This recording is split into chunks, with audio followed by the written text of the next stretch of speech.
Aussi loin que remonte ma mémoire, j'ai toujours été un passionné de parcs d'attractions bien sûr, mais également de l'univers Disney, d'aviation, de cinéma, de science-fiction et plus particulièrement de l'espace. Le mystère, les découvertes, l'aventure, tout un florilège de termes terriblement excitants et invitant aux péripéties les plus épiques. Si la conquête spatiale étale fièrement ses nombreuses légendes au fil des décennies, les parcs d'attractions ont depuis toujours misé sur l'immense source d'inspiration que cet univers insuffle, pour créer leurs propres icônes, Space Mountain ou Mission Space pour Disney, Space Fantasy pour Universal, et bien entendu Euromir et Eurosat à Europa Park, dont il sera en partie question dans cet épisode. Eurosat est donc un coaster indoor, imaginé par Franz Mack en personne. Il ouvrit en 1989 en place du quartier français. Si le layout ne contient rien de bien extraordinaire, on mentionnera tout de même la particularité de son lift en spirale d'une durée interminable. Il deviendra très rapidement le symbole du parc, copie extérieure quasi conforme de Spaceship Earth à Epcot en Floride. Il proposera néanmoins une expérience totalement différente en vous envoyant valser à travers les étoiles. Très coquette, la boule se revêtira de ses plus beaux atouts lors d'événements spécifiques, tels qu'Halloween, Pâques ou encore diverses compétitions footballistiques, et servira également de surface de projection pour des shows de mapping. Eurosat aura su au fil des années se faire un public auprès des coaster fans, mais également beaucoup de détracteurs, le définissant régulièrement de torture à rider, ou encore de lamentables vides thématiques. Kitsch à souhait, ce qui, pour être tout honnête avec vous, est loin d'être faux, hein. Certains effets n'ont absolument rien à y faire, semblent avoir été placés là par hasard, et les lasers, à défaut de donner un côté futuriste à cette aventure, donnent plus l'impression d'une soirée à la disco du camping. Ce sont d'ailleurs très souvent ces arguments négatifs qui seront repris et inversés par les fans pour définir les charmes de cette attraction. Nous nous trouvons donc dans une sorte de no man's land, duquel il devient très compliqué d'avoir un avis tranché, sans entrer dans de la subjectivité bruyante. En ce qui me concerne, j'ai toujours été très fan de cette attraction, pour sa brutalité cartoonesque certes, mais surtout sa musique.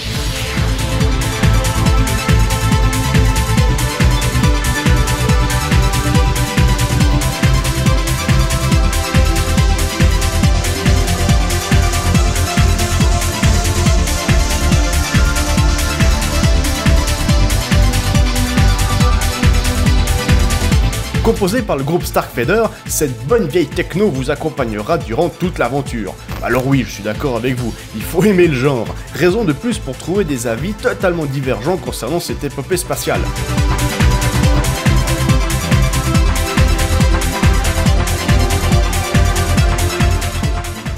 Eurosat, même si ça me fait beaucoup de mal de le dire, a vieilli, et il faut bien avouer qu'en dehors de l'aspect nostalgique qui se dégageait du bestiau, rien n'excusait vraiment cette attraction d'exister sous cette forme en ce début de millénaire. Quand soudain, en ce beau milieu d'été 2017, les rumeurs commencèrent à pulluler sur le net. Ça y est, Eurosat, après bientôt 30 ans d'existence, va enfin avoir droit à une réhab complète. Mais ça ne sera qu'une fois l'annonce officielle tombée que nous découvrirons l'ampleur du chantier. Remplacement de tous les rails, nouveaux wagons, une première mondiale, à savoir la construction d'une seconde gare munie de sa propre entrée dédiée à la réalité virtuelle, refonte partielle du quartier français et surtout changement complet du thème de l'attraction.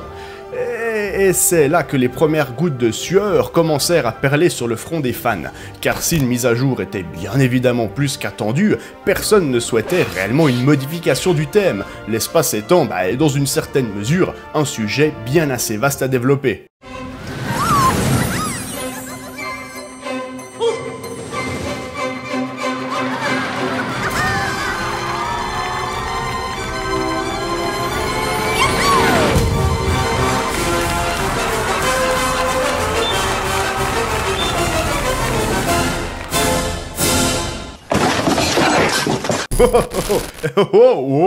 Eh ben, oui, mais ça c'est effectivement du retiming.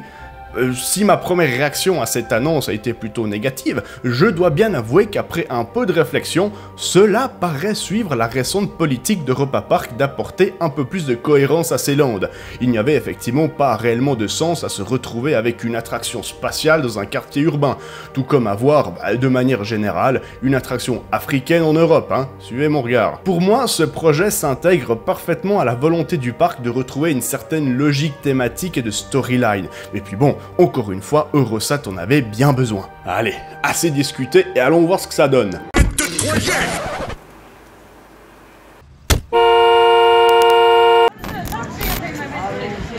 Donc nous sommes à l'ouverture du parc devant le Cancan Coaster et elle est en panne. Voilà.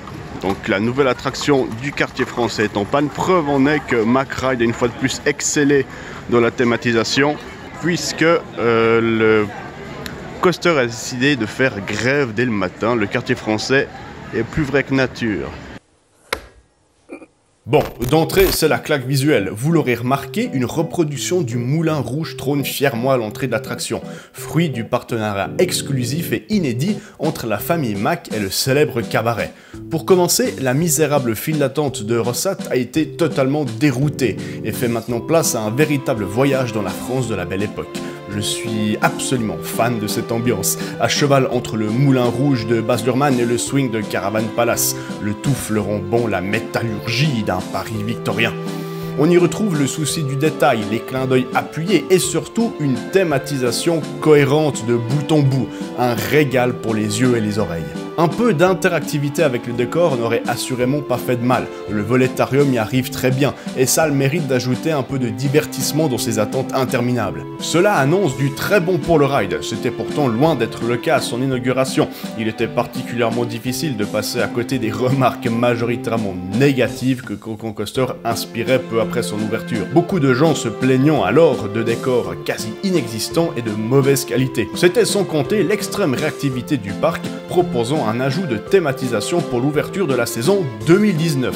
Et c'est donc de cette version que je vais vous parler. Honnêtement, je ne sais pas vraiment par quoi commencer. Disons que je suis rarement sorti d'un coaster avec une telle banane. La banane, le phallus. Grâce à sa musique principalement, mais également une ambiance générale extrêmement festive de bout en bout. La musique est sans surprise un remix du Galop infernal d'Offenbach, légendaire musique de French Cancan qui a été retravaillée pour l'occasion de façon à varier les tempos durant les différentes phases d'accélération en début de parcours. C'est magistral, ça manque clairement de volume et de rythme, mais magistral malgré tout. Le précédent thème de Rossat, que tout le monde craignait de voir disparaître, a également été recyclé en une magnifique version orchestrale que l'on peut entendre durant le lift. Je trouve qu'elle n'y a absolument pas sa place, tout aussi belle soit-elle. Elle casse clairement l'ambiance sonore, parfaitement construite depuis l'entrée de la file d'attente. J'aurais personnellement préféré l'entendre quelque part en sortie d'attraction, en guise de clin d'œil, mais j'imagine que la pression des fans était trop grande. Le ride, quant à lui, est plus fluide que jamais. Adieu les torticolis ou autres luxations. Le coaster ainsi que les trains sont maintenant extrêmement confortables, ce qui réduit par la même occasion la sensation de vitesse. Enfin bon, ça ne pouvait pas durer de toute façon. En ce qui concerne la nouvelle direction artistique, elle ne fait clairement pas l'unanimité. Le carton et le papier mâché ont été remplacés par du carton et du papier mâché neuf. Le tout majoritairement éclairé en lumière noire. On comprend beaucoup plus facilement la déception de certains fans qui devaient s'attendre à un autre niveau de thématisation. Surtout quand on connaît la qualité des décors qu'Europa Park nous a habitués à voir dans ses récentes attractions. Même si nous ne pouvions objectivement pas espérer beaucoup plus pour un layout aussi compact et un chantier aussi court, la déception visuelle est compréhensible, mais le design général est franchement sympa et nul doute que l'attraction s'améliorera au fil des saisons. Voilà, je crois que j'ai tout dit. Personnellement, je suis totalement fan de cette refonte, le côté victorien steampunk est clairement mis en avant, le designer Chris Long s'étant, selon ses propres mots, inspiré de Jules Verne pour la conception de cette réhab. Je soupçonne même l'attraction de faire quelques clins d'œil au Space Mountain de la Terre à la Lune, et ça n'est certainement pas pour me déplaire. Un rapide mot sur la version Coastality de cette attraction. Mon casque ayant planté en début de lift, j'ai ridé le bestiau sur une image frisée. Résultat, j'ai failli dégueuler ma currywurst à l'arrivée.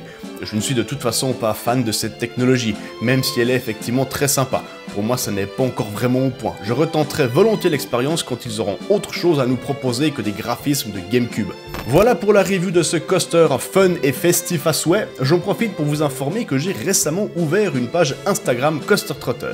Vous pourrez y retrouver quelques clichés que j'ai récemment pris lors de mes diverses escapades. Je vous invite à y faire un tour. Du contenu devrait normalement y arriver assez régulièrement. J'espère que cette vidéo vous aura plu, je vous retrouverai prochainement pour un nouveau format exclusif. D'ici là, prenez soin de vous, bon ride et à bientôt.